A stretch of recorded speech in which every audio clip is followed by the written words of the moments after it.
हम आप लोगों के जोरदार ताली के बीच बुलाते हैं आज के लिवली डायमंड मिसेज ज्योत्सना।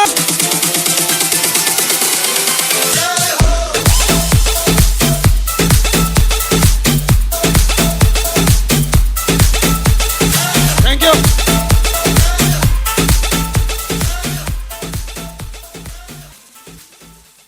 दोस्तों नमस्कार।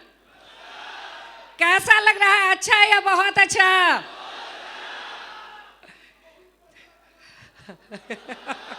Thank you.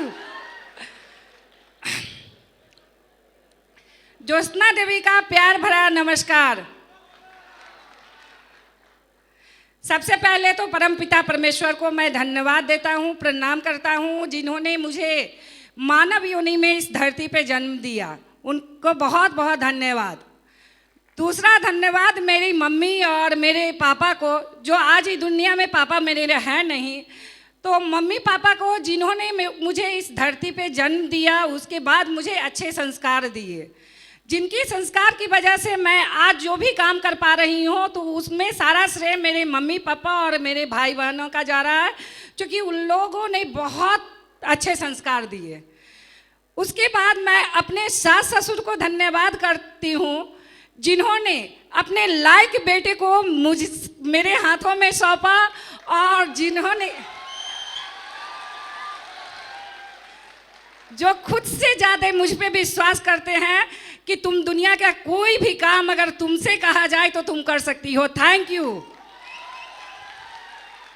उसके बाद धन्यवाद मैं अपने आगे सामने फ्रंट के सीट पे सभी अपलाइन का करती हूँ, जिनसे कि डायरेक्ट मुझे सपोर्ट मिला, जिनके ऑडियो वीडियो और डायरेक्ट उनसे सपोर्ट मिला, उनको देख के उनका बहुत बहुत धन्यवाद। उनका सबसे बड़ा जोरदार तालियों के साथ स्वागत कर। डायरेक्ट तो माधव सर से मुझे मुलाकात ऐसे नहीं हो पा रही थी, कभी भी नहीं हुई। सत्येंद्र प्रसाद सर से मुझे ऐसे नहीं हुआ, लेकिन हर एक स्टेज पे मुझे जाने का, हर एक फील्ड में जब भी मुझे मौका मिलता था कोई भी फंक्शन में जाने का, तो माधव सर और सत्येंद्र प्रसाद सर, इन दोनों को मैंने हमेशा सुना, मैंने सीखा और आगे बढ़ते चली गई। इसके लिए एक जोरदार ताली माधव सर और सत्येंद्र प्रसाद सर के लिए। Thank you sir, Avinash sir और रीता मैम के लिए। जब भी मैं टूटी, जब भी मुझे सर अभी बताए कि मैडम मेरे पास जाती थी, हमेशा मैं जब भी शुरुआती दिनों में टूटती थी, मुझे बहुत परेशानी आता था, टूटती थी और जाती थी। एक एक घंटा मैडम मुझे समझाती थी और प्यार से कहती थी नहीं आप तो डायमंड बन जाओगी। और मेरे से ज़्यादा मेरे अविनाश सर और रीता मैम को मेरे पे विश्वास था। Thank you ma'am, thank you sir. और सतीश सर की बात की जाए कि सतीश सर अगर नहीं होते, उनको स्टेज पे संडे के सेमिनार में मेरे हस्बैंड अगर नहीं देखे होते, तो शायद मुझे आज इस स्टेज पे इतना बड़ा सम्मान लेने का मौका नहीं मिलता। थैंक यू सतीश सर, जो आप टेस्टिमनी देने गए। और जहाँ तक बात की जाए, ऐसे तो धीरे धीरे परेशानी आते गया जाते गया, लेकिन शुभकांत सर से जब भी मुझे चाहे उनके घर पे जाने का मौका मिला, चाहे कभी भी कोई परेशानी होता था शुरुआती दिनों, तो मैं हमेशा शुभकांत सर से कहती थी। हमेशा अजय जी शुभकांत सर को खोजते थे और हमेशा बहुत प्यार से, बहुत सम्मान के साथ और बहुत अच्छे से समझाते थे कि आप लोग करो, आप लोग कोई भी परेशानी आप लोग को आएगा तो मैं हूँ आपके साथ। और हमेशा सर कहते थे कि मेरे टीम से पहली लेडी ज्वाइन हुई है। मैं लेडी को ज्वाइन नहीं करवाती थी, लेकिन पहली लेडी है और मुझे विश्वास है कि ये डायमंड बनेगी। Thank you sir.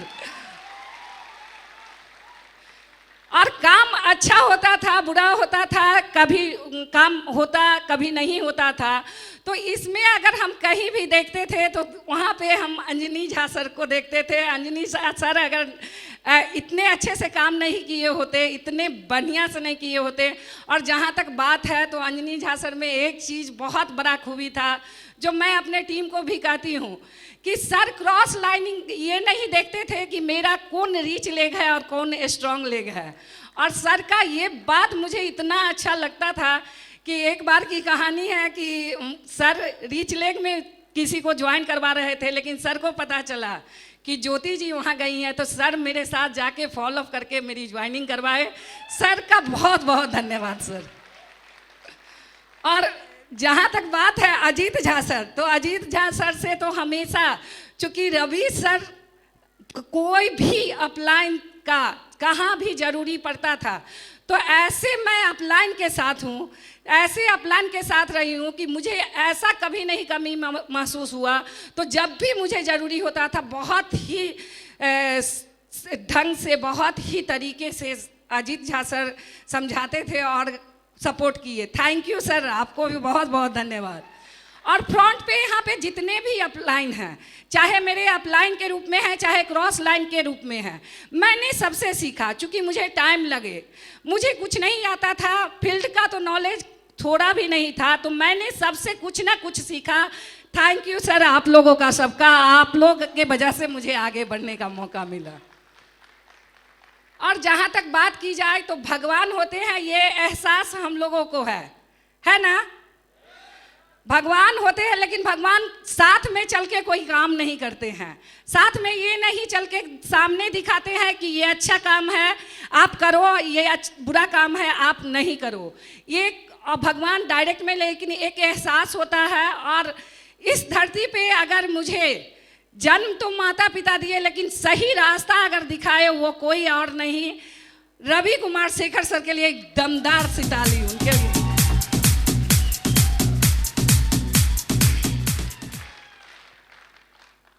और मेरी जर्नी ये है कि मैं आप लोग तो देखे ही होंगे कि मैं किस फैमिली, मेरा मायका कैसा था, किस फैमिली बैकग्राउंड से निकली और मुझे कहाँ पे शादी किया गया और कैसे हुआ।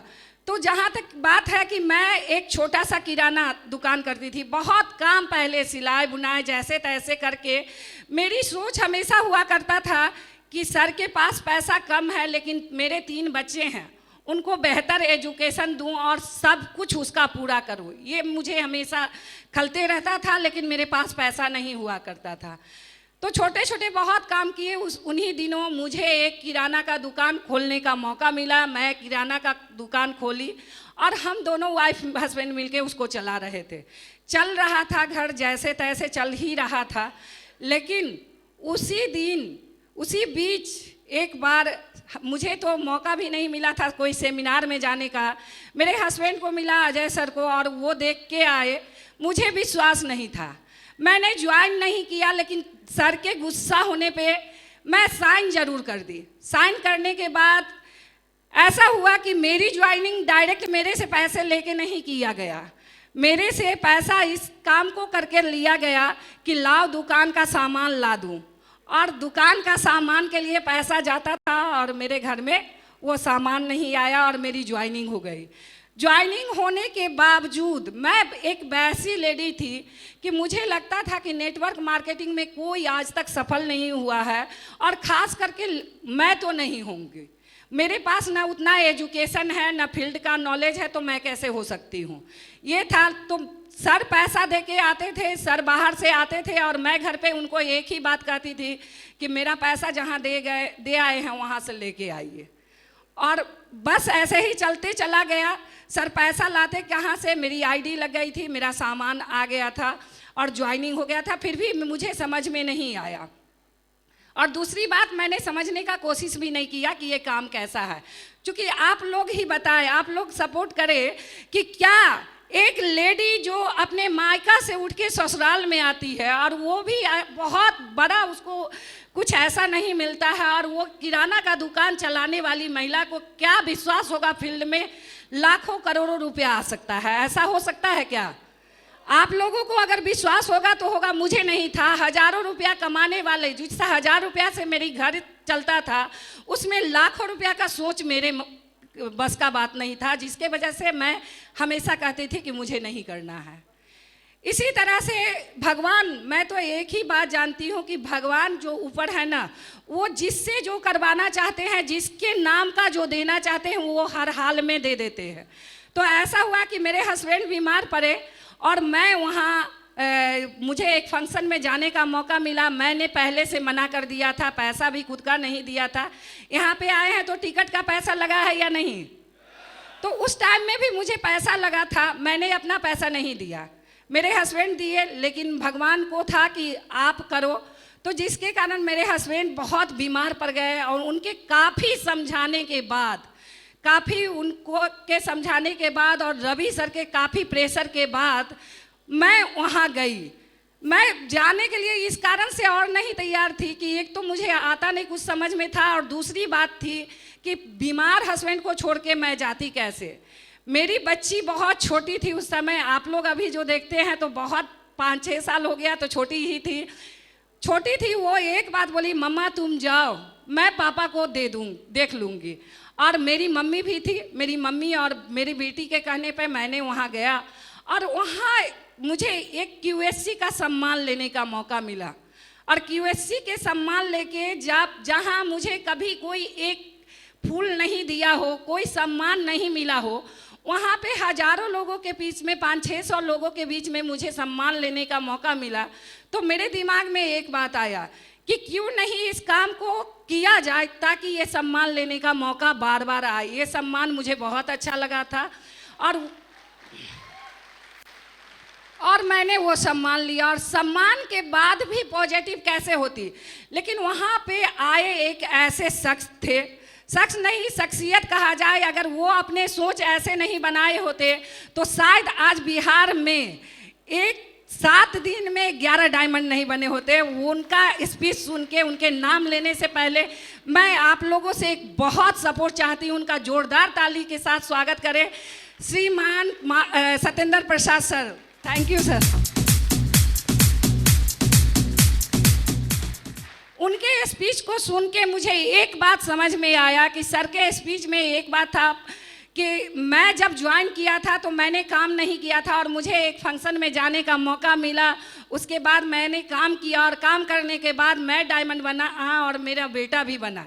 ये मुझे उसी समय मेरे दिमाग में बैठ गया कि जब सत्येंद्र प्रसाद सर को मिला था ये मौका, और उन्होंने काम नहीं किया, लेकिन बहुत दिन काम करने के बाद, फंक्शन में जाने के बाद, इग्नोर करने के बाद खुद तो डायमंड बने। 2 लाख रुपया सप्ताह उनका आता है, साथ में बेटा का भी आता है।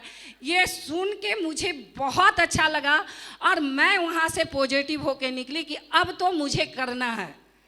और मैं घर आई। घर आने के बाद मेरे पति चूँकि काफ़ी बीमार थे उस समय, ये नहीं लगता था कि ये ठीक होंगे या नहीं। उस समय मेरे लिए चुनौती था, मेरे पास पैसे नहीं थे, और फैमिली का लोग आता था देख के चला जाता था। मेरे पास पैसे नहीं थे, 3 बच्चे को और सर को संभालना मेरे लिए बहुत मुश्किल था। लेकिन उस दिनों बस मेरे सभी अपलाइन का श्रेय है कि रवि सर खास करके हर एक अपलाइन को लेके आते थे, और सब ने मुझे समझाया कि नहीं अजय जी ठीक हो जाएंगे, ठीक हो जाएंगे। रवि सर का बहुत बड़ा योगदान रहा, और जब वहाँ से सर ठीक हुए उसके बाद मैंने काम करना शुरू किया। काम करते करते 3 महीना ही बीता कि 3 महीना में मैंने सिल्वर, हम दोनों वाइफ हस्बैंड मिलके सिल्वर बने।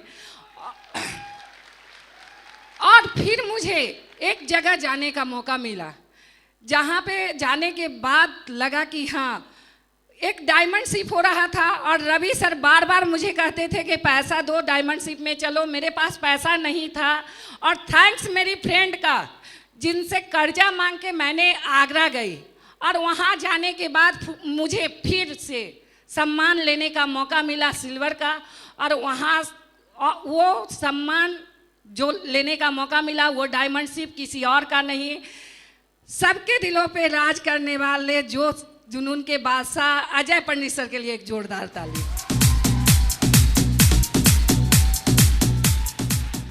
सर का स्पीच तो सुने, सब लोगों को सम्मान लेते हुए देखे, मुझे भी सम्मान मिला। और उसके बाद जब हम आए तो हमको सबसे बड़ा सम्मान में सही में बताया कि आज तक सर मुझे सबसे अच्छा क्या लगा था, आज तक जब भी मैं किसी हॉल में जाती थी और उसके बाद ये मोटा वाला माला जो मिलता था, मुझे लगता था कि ये माला मुझे कब मिलेगा, और वो डायमंड बनने के बाद ही मिलता है। तो मैंने वहीं से ठाना कि नहीं, जैसे भी जो भी हो, जितना भी परेशानी हो, लेकिन मुझे डायमंड बन के ये माला लेना है, अपना नाम पहचान बनाना है। और काम करना शुरू किए। वहाँ से आने के बाद इतना पॉजिटिव हम और मेरे हस्बैंड दोनों हो गए कि एक दिन ऐसे ही बैठे हुए थे, रवि सर अचानक आए और बोले कि आप दोनों आदमी अगर दुकान नहीं होता तो कितना अच्छा होता, कितना अच्छा काम हो जाता। क्योंकि बच्ची मेरी छोटी थी, दुकान पे छोड़ के जाते ज़रूर थे, लेकिन हमेशा दिमाग में लगा हुआ रहता था कि क्या होगा। तो बस दिक्कतें आती थी, कभी फील्ड में, कभी दुकान में, कभी घर में। घर में सुविधा का बात अगर कहा जाए तो पैसा कमी के कारण मेरे पास कुछ भी सुविधा नहीं था। घर भी वैसे ही करकट का ही था और कोई सुविधा नहीं, तो बहुत दिक्कत होता था मुझे। तो दोनों आदमी के डिसीजन से एक बात निकल के आया कि चलो दुकान बंद कर दे। अब दुकान बंद कर देने के बाद सही वहीं से परेशानी शुरू हुआ। दुकान चल रहा था तो थोड़ा बहुत घर चलाने के लिए तो पैसा आ ही रहा था। अब फील्ड में निकलते जब थे, वहाँ इतना होता था। आज लोग कहते हैं सफल हैं, आज सब तालियां बजाते हैं, लेकिन कितने गालियां सुने हैं हमने, ये कोई नहीं जानता है। क्योंकि आज जेंट्स को तो परेशानी होता ही है। जेंट्स भी अगर नेटवर्क मार्केटिंग में जाता है तो फील्ड में लोगों को ये नहीं पता होता है कि नेटवर्क मार्केटिंग आखिर दे क्या सकता है, नेटवर्क मार्केटिंग के पास है क्या। वो दुनिया का वो सब कुछ दे सकता है जो आदमी सोच भी नहीं सकता है। और मैं तो लेडीज थी, तो जब जेंट्स को प्रॉब्लम होता है तो मैं लेडीज थी, मुझे प्रॉब्लम नहीं हुआ होगा। आज आप लोग को स्टेज पर से ही पता चल गया होगा। ऐसे मेरे सास ससुर हैं नहीं, पापा भी नहीं है, पेरेंट्स में मात्र मेरी मम्मी है, लेकिन स्टेज पर से पता चल गया होगा कि फैमिली में से अगर आया तो केवल मायका का आया, ससुराल का क्यों नहीं आया। तो विरोध में इतना ज़्यादा विरोध होता है। और मैं जब काम करने, तो विरोध से डरना नहीं है, क्या करना है। अगर आप लोगों को मेरे जैसा सम्मान चाहिए तो एक बहाना छोड़ना पड़ेगा कि लेडीज हूँ, परेशानी होता है, ये बहाना। और असली काम तो सही में उस समय शुरू हुआ जब मैंने दुकान बंद कर दिया, इनकम का स्रोत बंद कर दिया और सेफ शॉप से भी ताने मिलते थे। लोग तरह तरह के बातें करते थे। जब मैं जहाँ निकलती थी तो पीछे से आवाज़ आता था, करोड़पति बनने चली, पता नहीं किस किस के साथ घूम रही है, कहाँ से आ रही है। ऐसा ऐसा शब्द मुझे मिला, लेकिन मुझे बस शब्द मिलता था। और जब मैं ट्रेनिंग में जाती थी, जब किसी अप्लाइन से मिलती थी, जब कष्ट होता था तो रवि सर से कहती थी, सर ऐसा बात है, सब ऐसे ऐसे करते हैं। तो हमेशा सर एक बात कहते थे, बोलने वाले को छोड़ दीजिए। हमेशा सर मुझे एक वीडियो हमेशा दिखाते थे। जब भी मुझे इस तरह का कोई भी बात आता था फील्ड से और मैं रवि सर से शेयर करती थी, तो रवि सर हमेशा एक मुझे वीडियो दिखाया करते थे। वो कोई और नहीं, गीता यादव का था कि आप गीता यादव बनोगी। जब वो कर सकती है बिहार की, मैंने कोई आकर एक लेडीज नेटवर्क मार्केटिंग में सफल हो सकती है, तो आप क्यों नहीं।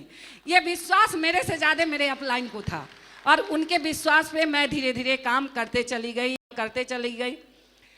पैसा का तंगी बहुत आने लगा। परिवार बहुत अच्छा है। अगर ससुराल की बात की जाए तो पैसे वाले घर में शादी हुआ, लेकिन हस्बैंड के पास नहीं था तो मेरे पास कुछ भी नहीं था।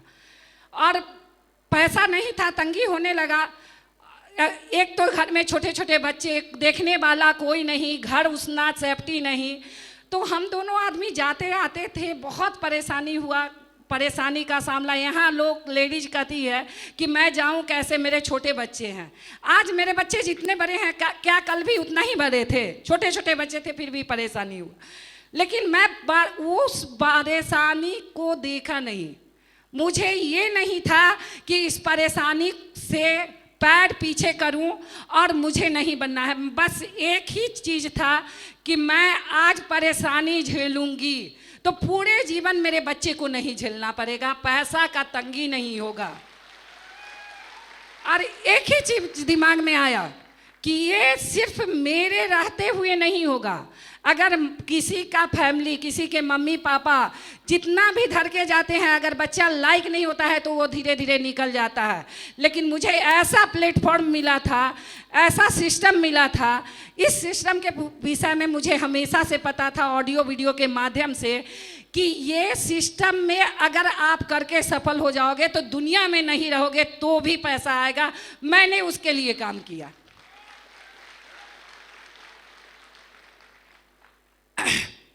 परेशानी हुआ, टीम बनने लगा, टीम टूटने लगा। चूँकि एजुकेशन अगर कहा जाए तो नेटवर्क मार्केटिंग के लिए था नहीं, ऐसे भी सिंपल जैसे तैसे चल रहा था। तो टीम बना लेकिन टीम को हम संभाल नहीं पाए, टीम टूटा। जब टीम टूटने लगा तो बहुत दर्द होने लगा, टूटने मैं भी लगी टूटने कि अब क्या होगा। अब तो मेरे घर में जो आमदनी का स्रोत था हम दोनों मिलके उसको बंद कर दिए, अब क्या होगा। तो फिर एक डिसीजन हुआ हम दोनों वाइफ हस्बैंड का कि अब ऐसा किया जाए कि किसी और जगह, समस्तीपुर के लोग मुझसे नहीं सुनते हैं, चूँकि रवि सर पटना चले आए और रवि सर जब पटना चले आए तो डायरेक्ट उनसे कम समय मिल पाता था। जब जाते थे तो समय मिल पाता था, जब जाते थे या रवि सर फ़ोन करके Shubhkant sir, Ajit Jha sir, Anjani Jha sir, इन लोगों से टाइम दिलवाते थे, लेकिन वो नहीं मिलता था, खुल के हम काम नहीं कर पाते थे, तो संभाल नहीं पाए, जिसके कारण टीम मेरी टूटी। और टीम टूटने के बाद फिर भी हिम्मत करके मैं एक नया शहर में फिर से चली गई। वो शहर कोई और नहीं, सहरसा शहर में मुझे जाने का मौका मिला। और वहाँ जब गई मुझे काम करने में वहाँ भी बहुत परेशानी आया। जहाँ जाते थे तो लोग एक ही बात कहते थे, जो नेटवर्क मार्केटिंग के लिए है, जो सेप शॉप के लिए है, लोगों का कि ये काम में कोई नहीं, कितने आए सहरसा में और किए और चले गए, ऐसा सुनने को मौका मिलता था। लेकिन मैंने हमेशा सुना, सबका जवाब किसी को नहीं दिया। चाहे वो फैमिली के लोग ताना मारे, चाहे बाहर के लोग ताना मारे, मैंने कभी जवाब नहीं दिया। मैंने एक ही बात बोला कि साइलेंट से काम अपना करते चले जाओ, और जवाब तो स्टेज देगा, और आज स्टेज जवाब दिया। और सहरसा में मेरी टीम बनी, फिर काम करना शुरू किए। लेकिन वहाँ पे भी मुझे लगा कि बस एक शहर में बैठने से कुछ भी नहीं होगा। और मेरे अपलाइन भी जानते हैं, चाहे कोई भी शहर हो, आज एक आदमी इस लेवल पर भी मुझे जमशेदपुर में भी मिल जाता है तो मैं किसी के साथ वहाँ भी पहुँच जाती हूँ। आज मुझे जहाँ भी, जिस शहर में भी खोजा जाता है वहाँ मैं पहुँचती हूँ। तो धीरे धीरे करके ऐसे मेरा काम होने लगा। कई एक शहर मिला सहरसा से। उसके बाद धीरे धीरे मैं काम करते करते लेवल अचीव, जब एक समय आया कि पैसा थोड़ा सा ढंग से आने लगा तो फिर मेरा अच्छा से चलने लगा। धीरे धीरे मेरा लेवल अचीव हुआ, टूटे फिर बने, टूटे फिर बने, ऐसे करके पूरा होते चला गया। और काम करते करते मैं पटना जैसे शहर में आ गई। और वहाँ पे मुझे लगा कि अब हमेशा आने जाने से कुछ भी नहीं बनेगा। तो मैंने अपने पूरे परिवार को पटना में ही शिफ्ट किया और वहाँ से काम करना शुरू कर दी। और काम होते चला गया। परेशानी तो आता है, मैं ऐसा कोई काम नहीं हुआ, चाहे मेरे फैमिली मेंबर में हो कोई ऐसा शादी ब्याह या बच्चा, बस लोगों को लगता है, लेडीज को लगता है कि मैं अगर जाऊंगी वहाँ ये काम नहीं करूंगी, मेरे बच्चे छोटे हैं, मैं बाहर शहर में कैसे जाऊं, लगता है या नहीं।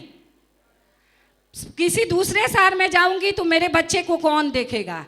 क्या लगता है आपके बच्चे को अगर आज कोई नहीं देखेगा, आज अगर आप हिम्मत नहीं करेंगी, आप अगर बच्चे को ये नहीं समझाएंगी कि बेटा तुम अपने करो, तुम अपने देखो। मैंने हमेशा बच्चे को एक ही बात समझाया कि बेटा आज मैं बाहर जाती हूँ, उसको भी लोग आके कहते थे कि तेरी मम्मी को तो तेरे से प्यार ही नहीं है, तुमको छोड़ के हमेशा चली जाती है। लेकिन मैंने हमेशा एक ही बात समझाया कि बेटा आज थोड़ा दिन तुम रो लोगी, कोई नहीं देखेगा, लेकिन पूरे जीवन अगर बाहर में रोगी, पैसा कौन देने वाला होता है। किसी के पास पैसा होता है तो किसी को हेल्प में ऐसे नहीं कोई देता है कि तुम बन जाओ। तो ये मेरी परेशानी थी। मैंने सबका ताना सुना और मेरे बच्चा लोग को छोड़ के मैं गई। क्या आप लोग अगर मेरे जैसा सम्मान पाना चाहते हैं तो आप लोग बताइए, लेडीज लोग खास करके, कि आप लोग को करना है। अगर करना है तो परेशानी तो झेलना पड़ेगा, जाना पड़ेगा, अपने शहर को, अपने परिवार को, अपने बच्चे को, अपने हस्बैंड को, सबको छोड़ के जाना पड़ेगा। तो जाने के लिए अगर आप लोग तैयार हैं तो ये सिस्टम भी आप लोगों के साथ, आप लोगों को साथ देगी, अपलाइन भी साथ देंगे, आप भी यहाँ तक पहुँचेंगे। जहाँ तक बात है, थैंक यू। जब पटना में आए तो धीरे धीरे अचीवमेंट मेरा होना शुरू हुआ। मात्र पहले जब 3 महीना ही काम किए तो खुद के लिए अचीवमेंट के लिए सबसे पहला जो मुझे कभी साइकिल पे बैठने का मौका नहीं मिला था, चलाने का मौका नहीं मिला था, मेरी सोच भी नहीं थी कि कभी मैं स्कूटी चलाऊंगी। और सबसे पहले 3 महीना में काम करके मैंने यहाँ से अपने लिए सबसे पहला अचीवमेंट मेरा है वो स्कूटी है। और मुझे वो स्कूटी लेके, ये नहीं, स्कूटी बहुत बड़ी चीज़ नहीं है। आज आप लोग यहाँ पे बैठे हैं तो आप लोग के लिए बहुत बड़ी चीज़ नहीं, लेकिन मेरे लिए बहुत बड़ी चीज़ थी। चूँकि मैं कभी सोची ही नहीं थी कि मैं स्कूटी कभी चलाऊंगी और फील्ड में अकेले काम करने जाऊंगी। तो मैं स्कूटी ली और धीरे धीरे काम करना शुरू कर दी। उसके बाद फिर परेशानी होने लगा किसी को ऑडियो वीडियो दिखाने। मुझे कोई लैपटॉप वगैरह मोबाइल चलाने आता नहीं था, लैपटॉप चलाने आता नहीं था। फिर हम लोग काम किए, फिर एक टारगेट फाइट किए और फिर उस टारगेट के पैसा से लैपटॉप खरीदे और काम करना शुरू किए। फिर थोड़ा अच्छा काम होने लगा और करते करते फिर जहाँ तक आज घर में सबके पास गाड़ी था, मेरे ससुराल में 4 पहिया, लेकिन मेरे पास तो था नहीं और सोचने तक का भी ताकत नहीं था। लेकिन मैं और मेरे हस्बैंड दोनों मेहनत करके और मेरे 3 बच्चों का इतना सपोर्ट रहा, इतना थैंक्स। जैसे आज मेरा बच्चा मेरे लिए प्राउड फील कर रहा है, मैं भी अपने बच्चे के लिए प्राउड फील कर रही हूँ। अगर मेरे 3 बच्चे नहीं होते और मेरे हस्बैंड अगर मेरे सपोर्ट नहीं होते, किसी के बातों पे अगर चले जाते, किसी के तानों पे चले जाते, तो मैं आज स्टेज पे नहीं होती। थैंक यू मेरे 3 बच्चे और थैंक यू सर आपको भी। उसके बाद मैं अपने लिए गाड़ी खरीदी, कार, और उससे काम करना शुरू कर दी। काम करने के बाद फिर धीरे धीरे समय बीतते चला गया और लगा कि अब थोड़ा पैसा आने लगा, तो अब रेंट पे हम कितने दिन रहेंगे। तो ये सोच जब बना और पटना में इसी साल लास्ट ईयर सर 5 अगस्त को मैंने अपने लिए 85 लाख का फ्लैट बुक की हो। ये मेरे लिए अभी तक का सबसे बड़ा।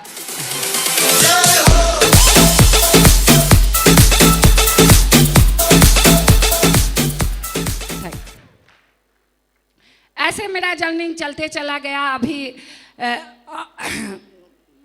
काम होते चला गया सर। अब परेशानी तो आएगा, आप लोगों को भी परेशानी आएगा। दूसरे शहर में जाना पड़ेगा, लोगों के ताने सुनने पड़ेंगे। बच्चे हैं तो बच्चे को देखते हुए आपको काम करना पड़ेगा। और करते करते आज आप चाहे और जाए, यहाँ पे ये बेल्ट, ये स्टेज, ये माइक, ये माला, चाहे कुछ भी है, ये सब कुछ या जीवन में कोई भी अचीवमेंट मेरे पास आज है, तो उस अचीवमेंट के लिए सामने से मैं हूँ। लेकिन अगर पीछे से सपोर्ट अगर नहीं होता लोगों का तो नहीं होता। उसके लिए सबसे बड़ा थैंक यू मेरे पूरे टीम के लिए, जो न बारिश देखा, न ठंडा देखा, न गर्मी देखा, न बरसात देखा, और वो एक एक डीडी फील्ड में जाके खुद के लिए लाने गए और मेरा डायरेक्ट सपोर्ट किए। तो थैंक यू। सबसे बड़ा योगदान अगर जाता है तो इसमें सबसे बड़ा श्रेय जाता है मेरी प्यारी सी टीम को। थैंक यू, उनके लिए एक बहुत जोरदार ताली।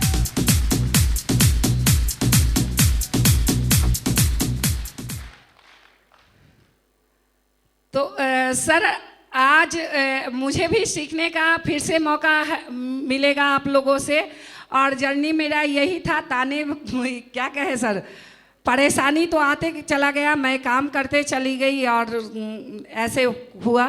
तो थैंक यू सिस्टम। अगर सिस्टम नहीं होता, सेफ शॉप नहीं होता, अच्छे डायरेक्टर, इतने 5 डायरेक्टर को भी बहुत बहुत धन्यवाद, जिन्होंने हम लोगों के जैसे एकदम नीचे लेवल वाले लोगों को सफल करने के लिए, जिनके पास ना एजुकेशन हो, ना पैसा हो, ना कुछ भी हो, तो उसी के लिए ये 5 डायरेक्टर सर को सबसे ज़्यादा धन्यवाद कि वो किसी को भी सफल बना सकते हैं। Thank you system. और थैंक यू मेरे सभी अपलाइन का जो डायरेक्ट इनडायरेक्ट सपोर्ट किए। Thank you.